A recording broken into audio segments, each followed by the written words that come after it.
All right, so welcome everyone to another edition of Babes Who Brand. I am your host, Famira the Diamond Diva, your visual impactologist, and I'm excited to be here on today. One, because I'm excited about our guest, but two, because I'm trying something that I haven't done before with this show, and we are actually broadcasting live on Periscope as well. So everybody wave to Periscope. And so if you're joining me on Periscope, because of the way I have the camera set up so that you can see the screen to see both of us, I can't really see any questions or any comments. So I'm going to ask for questions later. So my Periscope peeps, if you will just hang tight until I ask for questions, and then I'll check and see if we get any Periscope questions. And then, of course, anybody that's joining us live on Blab, you can ask your questions right in the live chat, and we will get those answered for you as well. So, hey, girl. I'm so excited to have you with me. Thank you for having me. Of course, love the name. Thank you. And so, so we have Londi Lew with us. She is a professional speaker and brand strategist. She's emerging within the brands and communication industry as the guide for beginners in business. So if you're brand new to business, she is the one for you. Her experience in entrepreneurship developed a business know-how and skill set that landed her a corporate opportunity working with Procter Gamble. Yes, I said it, Procter Gamble. And its 80 plus household brands. Within her professional career, she has also represented many national brands such as Carol's Daughter, Nike, CoverGirl, Toyota, Martha Stewart, Jessica Simpson, and more. And what I love about that list is the diversity of that list, right? So when you sent me that bio, that was like the first thing that stuck out to me when I was reading. It was like, wow, was just really the diversity of it. So we're going to talk a little bit about that in a few as well. So with her background in corporate brand relations and an entrepreneurial upbringing, she noticed that there was a gap in opportunity between big name brands and small businesses for the consumer's dollar. This would be the start of her current calling, a brand education, clarity, and strategy for the smaller business under the moniker Londi Lew. And so welcome to the show. I'm so glad you're here. For having me. I'm excited too. And then I saw it was episode 16, which is my favorite number. So it was meant to be my episode. Awesome. So I'm going to turn my volume up just a little bit so I can make sure that everyone is hearing over here on Periscope. So let's just dive on in. So, of course, I love to always talk to my guests and ask them to kind of, even though I read the bio, but just tell us a little bit, in your own words about your journey to where you are now and how you got involved in this thing called branding. Cool beans. So I think for me, I felt as if it was a natural thing that was going to happen because every adult in my family was an entrepreneur. So as far as clocking into a 9-to-5 and that whole career choice, that was actually the unconventional path for me because it's not what I saw in my household with my grandparents, etc. So I have always pretty much been a creative person, always liked creating organizations and things like that. So I would help my parents try to keep up with the times, if we would say. And where most people's chores were washing dishes and taking out the trash, my sister and I's chores were also filling out estimates and taking down voicemails, so me being a part of small business has always been a natural part of my upbringing. And when it got to brands, when I was about 16, I started modeling and I did a few campaigns for Dove and some things like that. And so I went over into like being a brand ambassador. And I have always kind of had the gift of gab. I've always been pretty observant of who's actually making the decisions. And I've always been the type, let's have a conversation with somebody that can tell me yes or no. Right. So that's actually how I got into a lot of marketing initiatives with the brands. And I don't really think that they realized at the time that I was under 21. So, I mean, I know I look like it, but I think they probably just assumed, you know, she's in this role. We see her all the time. Mm-hmm. So I kind of just used that to my advantage. And I eventually got an opportunity to work with Procter and Gamble. And then I ended up being their coordinator for a Dallas-Fort Worth area for all of their doors. So doors would be any retail organization that sells their products. And with Procter and Gamble, there's over 80 products. So I mean, that's pretty much everyone. So oh man, let's see. I'm getting text messages. See, I think something is going on with Blab because I'm getting text messages that they can't sign in to Blab. So well, there's always the replay, right? Right. Yeah. And it'll be up, and I'm actually gonna provide you with the link so you can send it to your people and stuff like that too. Yeah. So. Sorry guys. See you. I know. We're thinking of you. Yeah. So that is how I started working with bigger brands, and again, just kind of networking within the circle of the people that make the decisions would allow me to kind of put input in on marketing initiatives and the compliance within the doors and things like that. So that's how I got into that whole thing at such a young age. But my heart has always been with small businesses, right? It's kind of, small business are always kind of like the underdog in a situation. Right. And I knew that it was never about the quality of product, just like with my parents. It was never about the quality of their service. It was just about their lack of understanding of what big brands are implementing for them to become household names. Right. So my theory was, well, if I could take these principles that I'm learning, these conversations that I'm eavesdropping on, because I am super nosy. So I'm listening to all of the conversations, looking at all of the emails. I could take these concepts and give them to smaller businesses. I feel like it would kind of level the playing field, right? Mm-hmm. So that is how I started working with small businesses for branding and helping them to develop those principles. So in a nutshell, I mean, of course, there's always a million and one stories with it. Right. Yeah. Because it's always a journey, right? So it's never like, oh, I turned this right corner and it was right. Listen, no. That's never how it happens. Never how it happens. So, but that's awesome though, because I think that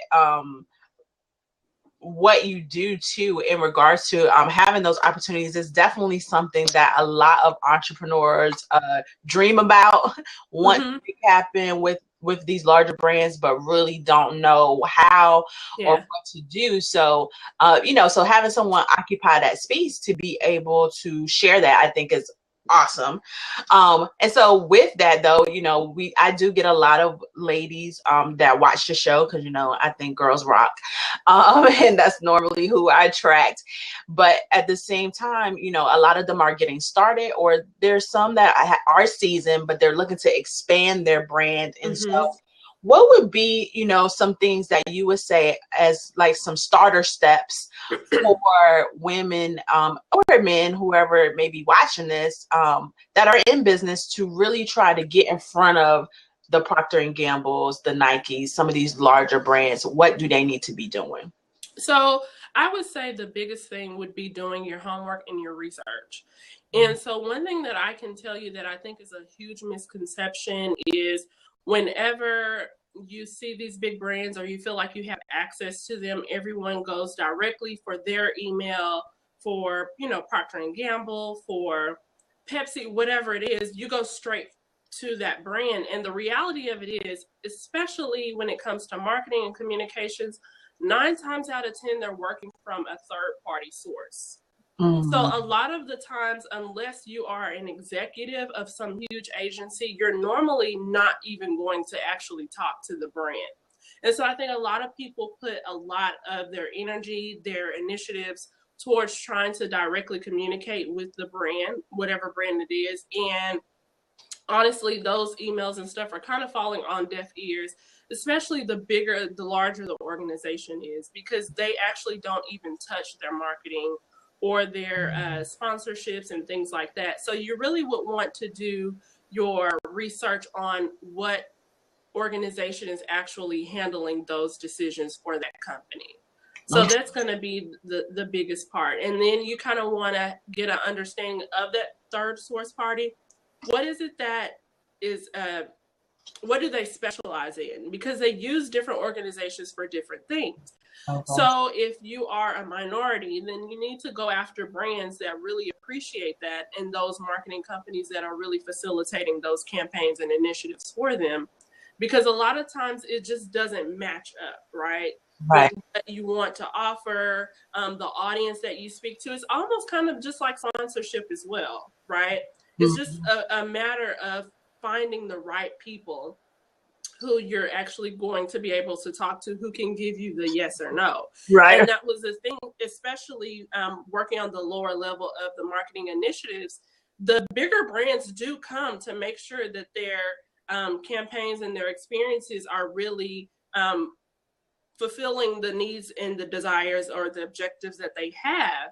But they're not the people that's going to say yes or no. They're not the people that are hiring and firing. And so me eavesdropping on conversations and figuring out who those people were really worked to my advantage. And it was never the actual person that flew in from the bigger brand. So that would be my biggest advice to someone. Awesome. And I mean, that's great, because most people don't think about that. Like, they think, let me go to this brand's website and look for the marketing director, or, maybe even, someone with supply and demand type of thing or something like that. But most people don't think to look for a third party agency that they may be working with. So that's a great tip. I'm over here taking notes. Because sometimes you'll go, especially if you find these different organizations who have that door open or that line of communication open, sometimes the brand you're going after, you'll find out that that's probably not ideal for you, but they probably could help match you up with someone else or someone who's looking for some of the things. So you kind of just got to be open and flexible to adjust to what, what the scenario is and the climate is, because with big brands, I mean, it's kind of all about the bottom line. And whenever they're hiring these organizations, it's kind of delegation, which us as small businesses, we wear all of the hats, right? Right. So we assume that these organizations are wearing all of the hats and putting their hands on everything. Not the case at all. So sometimes that could even lead you to a different avenue that you really weren't expecting. So. Right. Awesome. So, of course, this is all about entrepreneurship as women. And I always speak to that because, like I say, probably every show, I think I probably say this, but it's just true. It's true every show. Is that we face, different challenges, different experiences, issues than our male counterparts. And so I love to ask this question. I think that I've tried to pretty much ask it for every one of my guests, just because I love to see what other people think. But one of the things I want to talk about is, what do you feel is one of the biggest challenges that you encounter with your clients that women in business face, or whether they put it on themselves, or it's outside source, or whatever the case may be? But what do you feel is really women entrepreneurs' biggest struggle? Excuse me. So I saw on the other episodes that we say not charging your worth, right? Which is totally true, but I was like, I'm not going to say that. But what I do think is, I don't think that we allow ourselves to be human in business. I think that we put a lot of unnecessary pressure on us, right? I think we are so afraid, and I'm speaking from experience, from personal. We put this pressure of perfectionism on our heads and our shoulders, that we don't allow ourselves to figure out, or to allow our brands to evolve into what they actually need to be. Right. And that's one of the biggest things that I do work with. I mean, you can tell that we're all girl over here, right? But that's one of the biggest things that I feel like we don't give attention to, And we end up spending a lot of money trying to be this perfect brand, trying to appear to be this perfect brand, when the reality of entrepreneurship is trial and error. It's a lot of bumping your heads. It's a lot of, what the heck am I doing? It's a lot of, uh-oh, that didn't work. You know, it's a lot of on blab and it's not logging in. You know, we don't allow ourselves that space to bump our heads. And I mean, I kind of feel like we have been kind of nurtured up in that way to get it right the first time, or you know, you have to work twice as hard, or whatever the case may be. But I feel like if we allow ourselves to kind of let our brands take shape in a more organic and authentic way, whatever that is. You know, if you have a flaw, a lot of times your consumers have that same flaw. Right. Now, someone else's consumer might not have that flaw, but your consumer probably has the same flaw, because that's the thread that connects the two of you.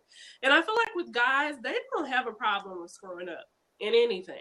You know, they're just down, you know, and it's like, okay, well, plan B, you know, and plan B is normally just another avenue to plan A anyway. But they allow themselves that room to just make a fool of themselves, and their feelings aren't hurt. And we put a lot of emotion, and we get really sensitive when somebody doesn't like something.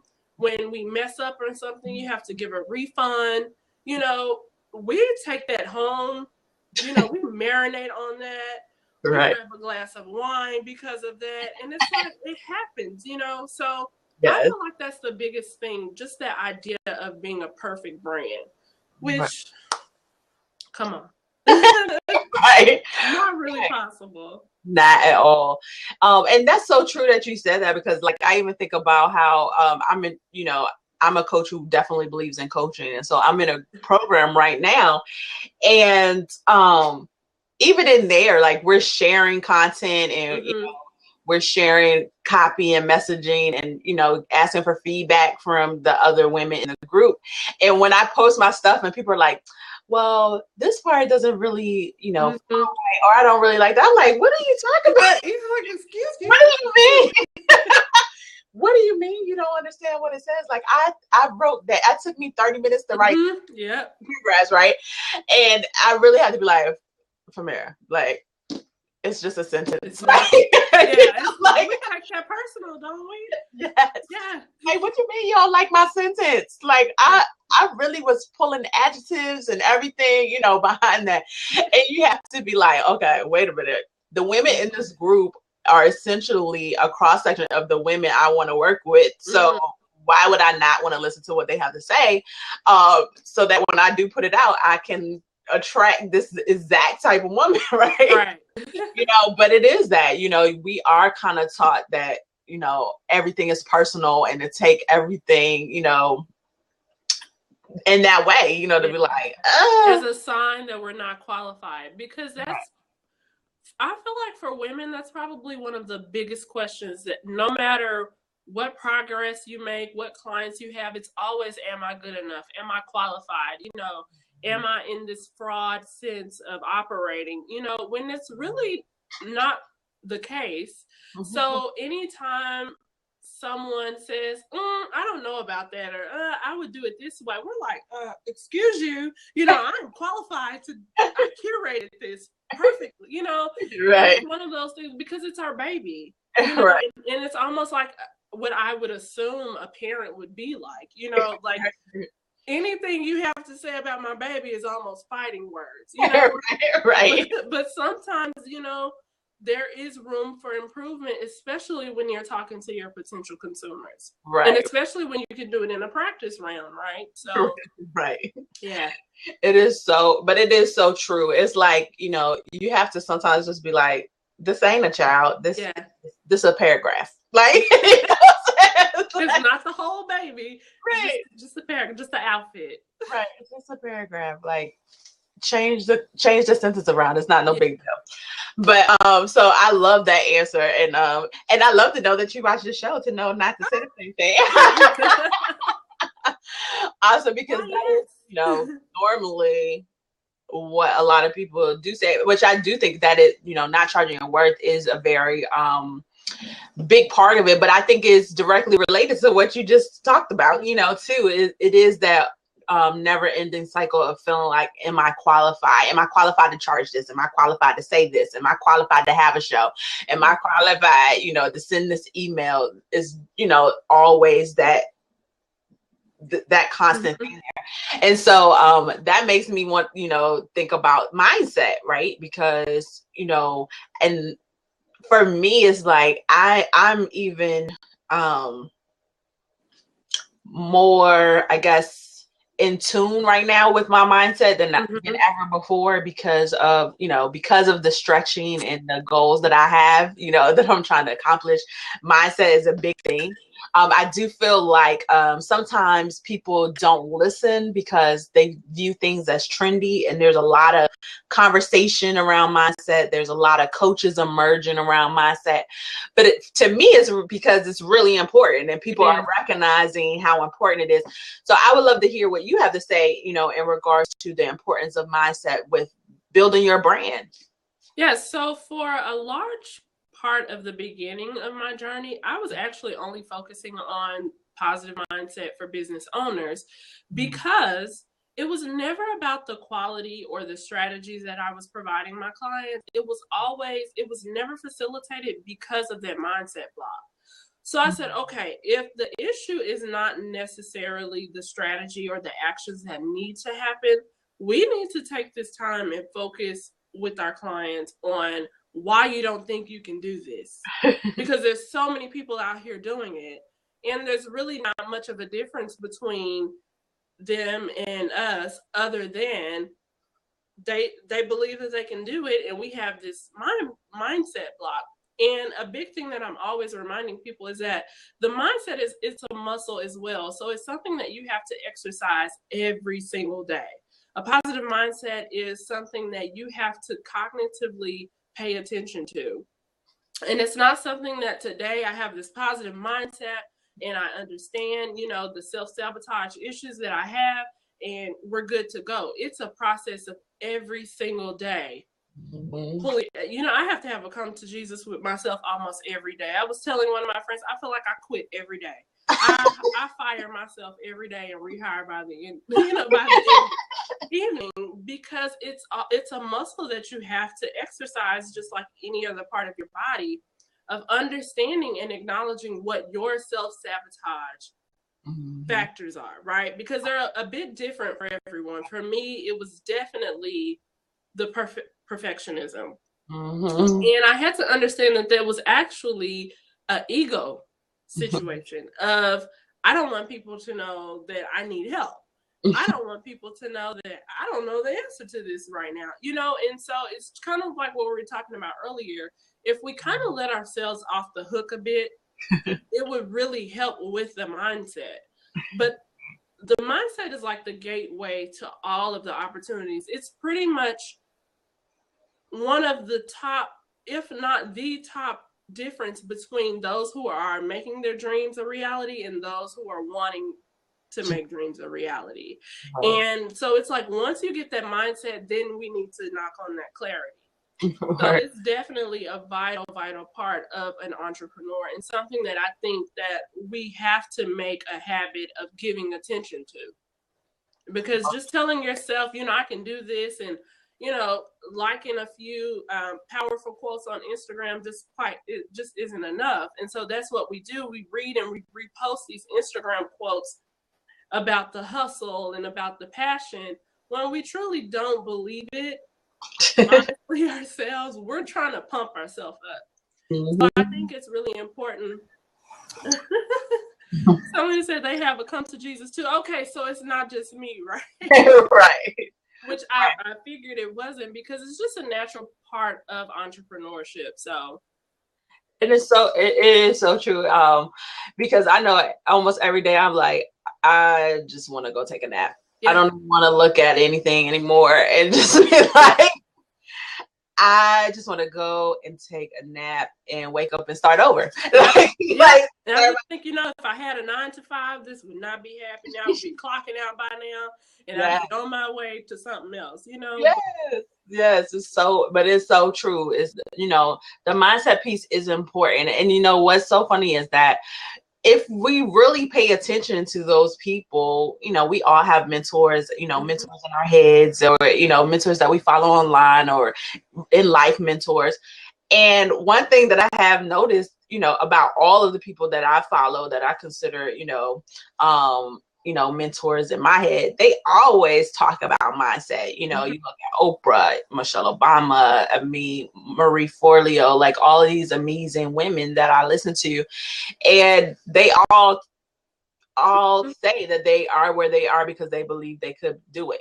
When other people told them, what you want to do, what, they was like, I can make this happen. I can do it. And so you do have to cultivate that mindset. And I think another thing is that we have to not be afraid to talk about it. Because I think a lot of times when we have those moments, we have those breakdown moments where, we are having those come to Jesus, conversations. Oftentimes we don't want to let nobody else know that we're feeling that way. Right. And so we just kind of have that moment and keep it to ourselves, and continuously replay that moment because we don't have anybody to dish it off to. So with that, how important is not only the community that you're trying to service with building your brand, but having a community of peers, or, I call it my secret, my sacred circle, of sisters that you can go to. How important do you feel that is for women in business? I think that is absolutely vital. I think that should be a prerequisite for anybody that you work with. If your coach does not have a coach, they don't need to be your coach because they're not coachable, right? And I never want to be the smartest person in the room, first of all. And I never want to assume that my perspective is the only perspective. So that is always something that I am always telling people. Well, do you know if they have a coach? What type of coach? What price market is their coach in? Because that plays a part too.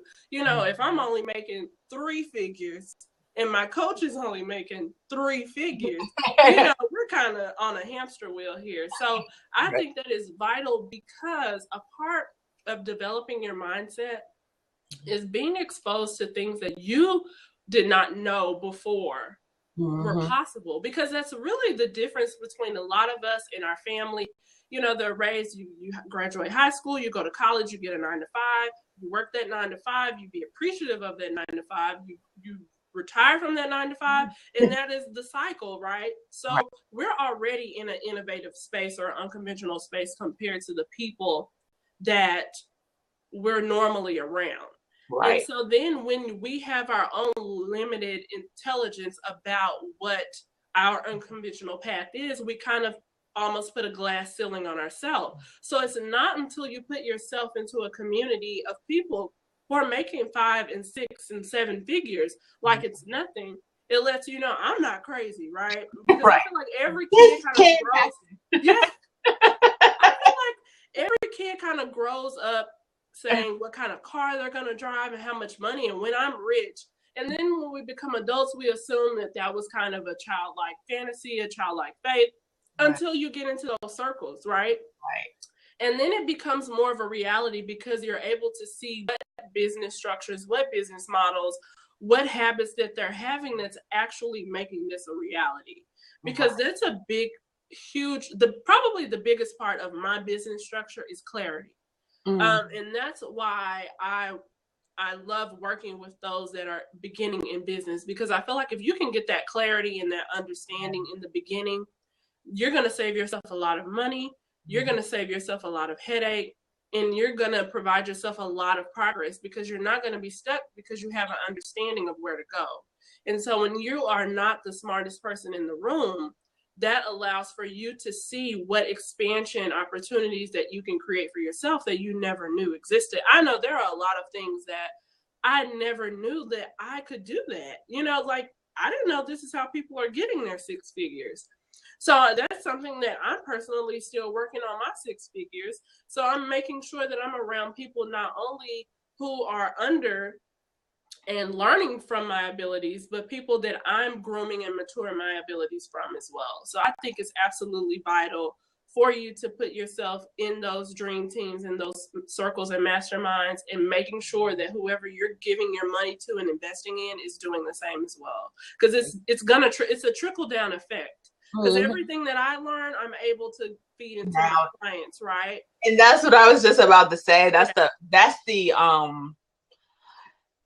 added benefit that a lot of people don't realize, that as you get coached and you start to see, oh, I like how she did that with me, or and you pick up different techniques and you pick up different tools for your toolkit where you're able to service your clients even better.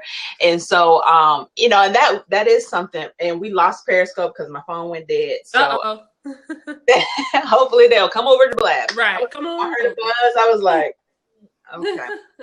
I didn't realize the battery is low, but it is, you do pick up different techniques. And the thing about it is what you also don't realize, when you allow yourself to be in spaces where there are people that are further along than you, whether it's just your coach or I like a whole community is great, so you get different perspectives. It also allows you to quantum leap, right? Because you get to skip some steps normally, because you're like, okay, that's how that worked, and I want to come over here. And it's like, and they're able to tell you, trust me, I spent 2 years on doing this thing. You don't need to do that. You're able to move forward. And I think a lot of times, especially as women too, getting back to what you were saying before, where that ego comes in. We don't want to let nobody know we need help. We don't want to ask no dumb question that deems us as unqualified for what we're doing. We don't seek that out. We fight harder with investing. Like, I feel like men just drop their money. When they see something and they maybe follow somebody, but when it comes down to it, they just drop that money, invest, and they have, business coaches, out the wazoo, multiples at one time. It's just like, because they see, okay, I need this to go here. Whereas, with us, it's just like, I don't know, and I'm not saying you shouldn't think about it. I'm not saying that you want to be wise in your decision making, but at the same time, make a decision. It's like you have to do something. Like, if it's not work with me, work with somebody, because you need to get these questions answered. Yeah, and there are some steps you can't skip.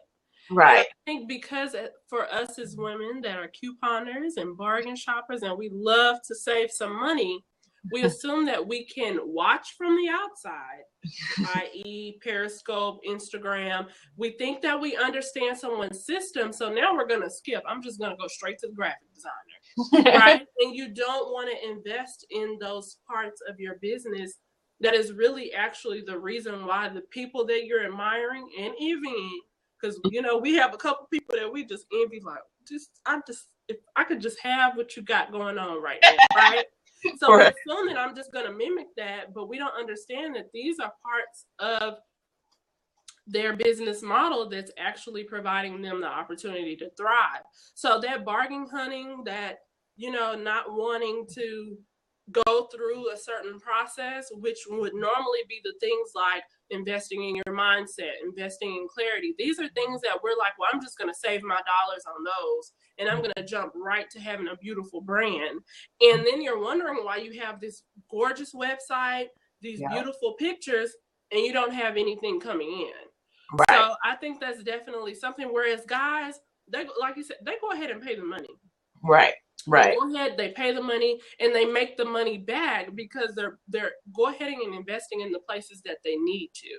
So I think that is definitely something that we all kind of struggle with. And I feel like for me, when I stopped doing that, that is when I really saw the progress. And when I say my network at this point is awesome, and I would never have had the network that I have even with you, meeting you through Sade, and I would never have that had I not put myself in these type of communities. You know, if Exactly. you're always trying to serve and you're never trying to learn, Right. there's a whole circle of people that you're missing out of that's actually going to help grow your business as well. So Exactly. yeah. Because that's the other thing, you know, when you invest, you also invest in the community. And so that is also why I always tell people, when you're looking for a coach or you're looking for someone that you want to work with, look at who's around them. Look at, you know, who is always commenting on their posts, like, who are they in telesummits with? Who are they, you know, if they have a Facebook group, go into their Facebook group. What type of people are in that group? You know, who else have they coached? Because ultimately, when you begin to work with them, you get all of that, right? Yeah. So you end up, you know, you get not only the community of the people that they serve, but you ultimately get the community of people that they, you know, that they are with, you know. So it's like, you know, Emmy is on here, Emmy Porter, and she's my business BFF. And so, you know, and we're always doing something with one another for each other's community. And, you know, and it's the same type of thing, you know, like you said, like I met you through Sade, and then I'm like, do you want to be on my show? Right. You know, like we wouldn't be having this amazing conversation if we weren't connected to her, you know. So you get that type of thing. And that's the piece that I think a lot of women don't realize, right? They don't realize that all they see is the dollar sign. I'm paying you, you know, for this. And yes, the dollar sign for the service. Yes. But think about all the bonuses that come with that. Like, even with the community that I'm in now, there's women in Portugal that's in my program, in UK, Australia, New Zealand, Asia, like that. I would have, these women are awesome. Like, and I would have never met them. There's just no, you know, we don't have no mutual friends. Like, you know, Facebook terms, we'll have no mutual friends, and I would have never connected with them. And now I'm like, Skyping with them and video, and, you know, all these different things. And as I learn about what they do and they learn about what I do, it's inevitable that referrals happen. You know, it's definitely a benefit to your client, because it's like, if it's something that I don't know, I have a network that I can find somebody that knows it for you, you know. So when it's just someone that's just operating with self and they're not within those communities, when they hit a brick wall, y'all kind of stuck, you know, like that's just where you are, because there's not really anyone that they can call that they know are qualified and they can actually vet for their service. So there's so many bonuses and benefits to making sure that you connect yourself, which I am all about, connecting and collaborating, you know. So I think that's definitely vital for babes in branding and business. Yes, you know, and so that, you know, and even with this show, you know, I talk about this often because it still kind of blows my mind, because I got a lot of flack from other people that were not in branding, because trust me, like the outpour that I got from branding specialists and people that operate in this business has been awesome, to be on the show and stuff. But other people's like, why would you do that? Why do you want to have a show with people that do what you do? Then people are going to not hire you, they're going to hire them. And I'm like, such scarcity mindset, such lack mindset.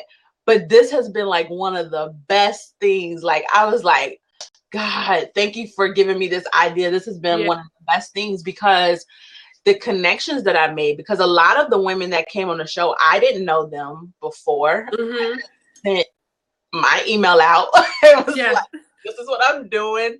Do you want to be on my show? And they were like, yeah. I was just like, even when the import of the yeses were coming in, I was just like, oh, wow. Right. Okay. Yes. And I was just like, wow. Okay. You know, and even people that I just would have never got a chance to sit down with, Yeah. people that I've been following that, that are mentors to me.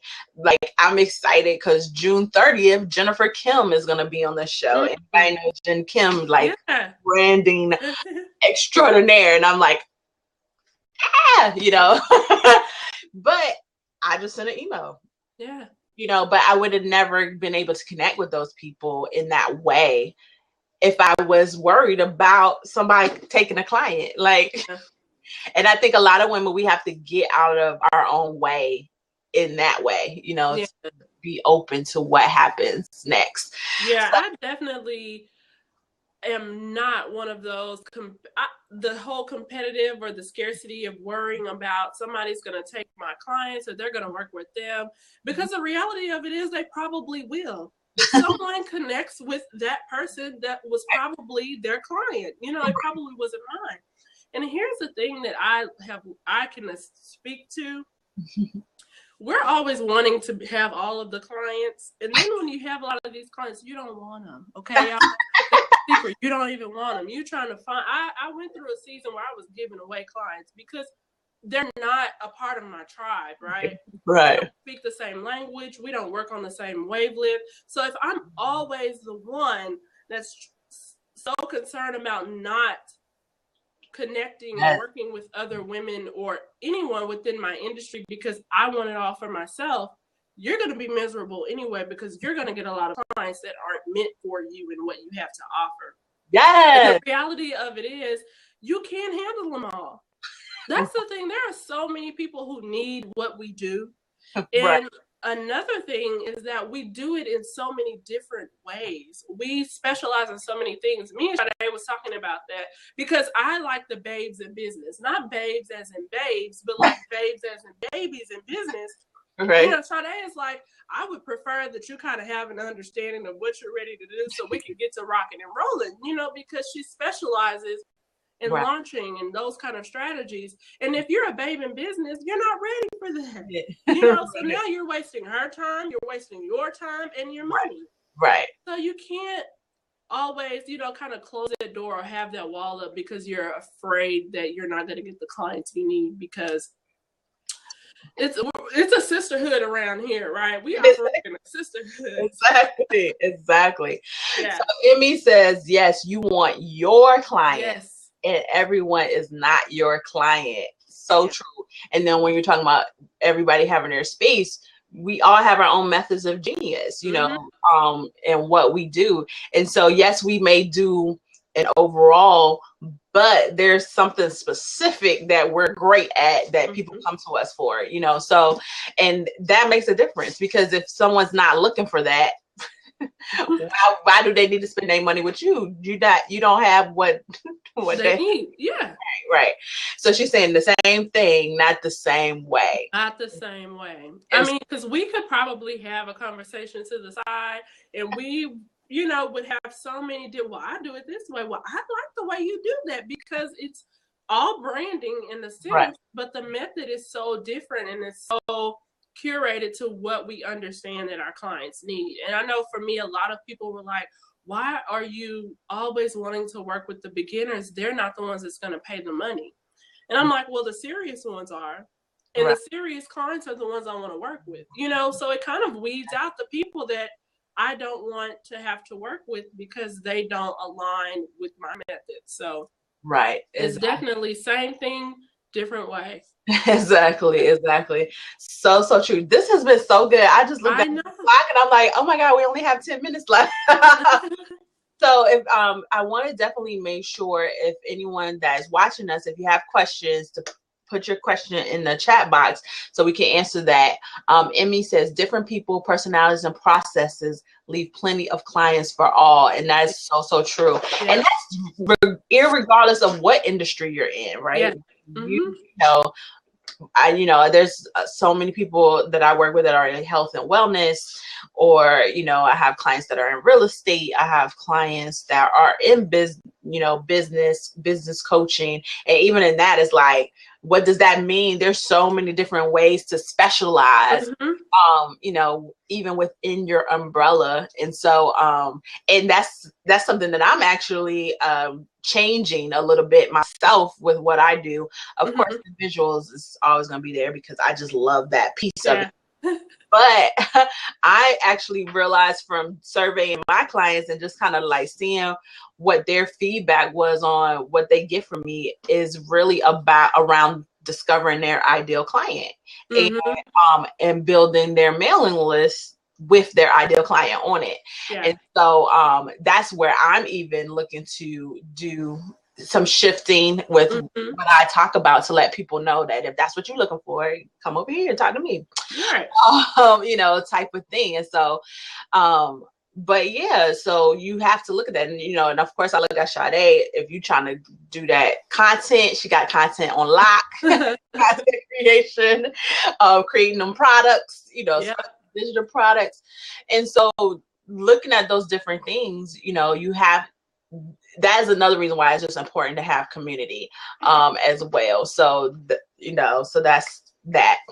But I want to know, I don't know what this person is doing, but anyway, so we can't read that. So I don't know what you're saying. I'm sorry. But the other thing about it is that before we get out of here, because we now only have about 10 minutes, I want to make sure that you can leave any last thoughts that you may have that you want to share in regards to, building your brand and the loveliness of our field. Like, I don't know, whatever you want to talk about. I know it's so many things to talk about. And for me, I know that branding seems to be a buzzword at this point. And so I feel like the majority of people are saying they want to build their brand, they're developing their brand. And I don't think that they really have a true understanding of what branding is. And I think a lot of people are secretly saying, what the heck is my brand? Right? Like, what the heck am I supposed to be doing? Right. Because it's such a broad spectrum. And I feel like everybody kind of just slaps the branding label on it. Like if it sounds like it's part of your business, slap branding on it. So, right. Like I said, with my clients and things like that, we really focus on clarity and strategy, because I really think that the education and the understanding of what branding is and what that means for your business, because the reality of it is that branding needs are different for everybody's business. And so a lot of time we all kind of consume all of these e-courses and webinars and telesummits, and they have these blanket statements about branding, and we're still not clear on what that means for my business specifically. So you're not making that progress and you get frustrated. And the thing that I want people to understand is, if you have the education and the clarity and the understanding of what you just need for yours, not for anybody else's, you're going to eliminate a lot of that frustration. It's not you. It's not what you have to offer. I guarantee you that you have something to offer someone. You just need to have an understanding of what branding means for you and your business. And I know it feels like we're drinking from a fire hydrant at this point, because there are so many of us that have so many things to offer. So I would suggest that you kind of hunker down and narrow in on what it is that you really need to focus on. And a part of that is about being honest about what part of business you're in, right? Because what someone that's making 5 and 6 figures need to build their brand is not what you need at the point that you are. And so a lot of times we assume that we're ready for certain things, or we assume that we're not ready for things. And it's time for you to graduate into a different level of branding. So if you hunker down and kind of get a true, honest understanding of what you need, then I think that branding is going to make a lot more sense. It's going to be less of a buzzword and actually, a concept that you need. And so if you don't have that understanding, get the help, right? And like I said, every branding facilitator is not on the same, they don't align their business all the time with business visioning. I think that business visioning is very important to those who are either beginning in their brand or if you are transitioning, because that part of your brand that you're expanding, which is a great thing, it needs to be nurtured, catered to, and thought out, just like if you were beginning in business. Right. So find those people, whoever they are, whatever area they are, that can really help you to develop the understanding that you need for your particular brand, so that you don't have to waste a bunch of money. And that is a personal pain point of mine. I spent over $1,000 on a website once, then a couple of hundred on the business cards, the logo. And I didn't at that point really have clarity on what it was that I wanted to do. Right. And so I had this beautiful package of something that I didn't need, because I didn't have an understanding really of where I was trying to take my business, what direction I needed to be in, and who I needed to talk to. So that is the biggest thing from someone who caters to those that are either beginning or transitioning, is really, really get that clarity and that understanding, and being able to make your decisions for yourself and not get lost in that word of branding, because it means differently for so many people. Right. So now when you're spending your dollars, you know what you're spending your dollars on. You don't have to allow your vendors or your designer or your marketer or whoever it is, because you need all of these people at some point. Right. But right. You're able to make an educated decision and say, no, that's not what I need. I need A, B, and C, because right. you have the understanding for your particular brand. So right. that's my spiel on branding. Awesome. Well, for me, I work mainly, most of the women that I work with, regardless of what industry they're in, they're looking to do something different. Yeah. So I work with a lot of trailblazers that are looking to go against the grain of what has been known in their space. And I love it because, it piques my creativity and all of that. So if you have what you think is a crazy idea, or you're in health and wellness, or you're in health and beauty, or whatever, and you like, I want to do something that everybody's like, what? I'm the one. Because I'm not gonna think that it's crazy. I'm gonna be like, okay, like how can and that's totally different. Doing this, right. You see, guys, we're doing the same thing, totally different, and that's what I love about our industry, and why I don't want people to get so discouraged about the branding industry and everybody's in branding, which is true, but you can kind of vet for the people that are about, as we used to say, about it back in the day.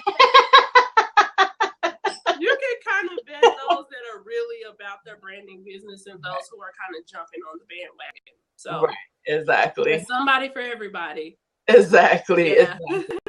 Well, I put her website up, so you can go to www.londilew,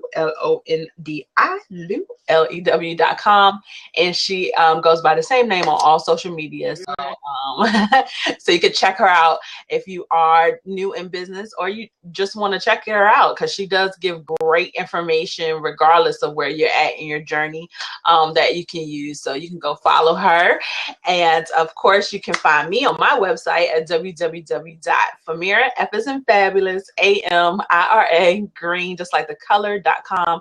And I'm on all social media at Diamond Diva FG. So reach out to us. Let us know if this conversation has helped you in any way. I love to hear from people that watch the show. And thank you so much for being here. Thank you for having me. I had a blast. Yay. So we'll have to look at having you come back maybe later in the year, and because I feel like we still have so much stuff we could have been talking about. So we have to maybe look at that if you're up for that later in the year. Absolutely. Awesome. So we have 2 minutes out. We didn't have anyone with any questions.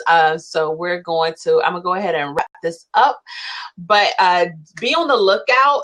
Definitely make sure that you're following me, because I have some other really great big things. I have some big news, but I just can't share it just yet. They won't let me. But definitely stay connected so you can find that out. And I'll be back here next week with another amazing Babe Who Brands. So be sure to tune in Thursdays at 12 noon Eastern time. Thanks for joining us. And until next time, make it great.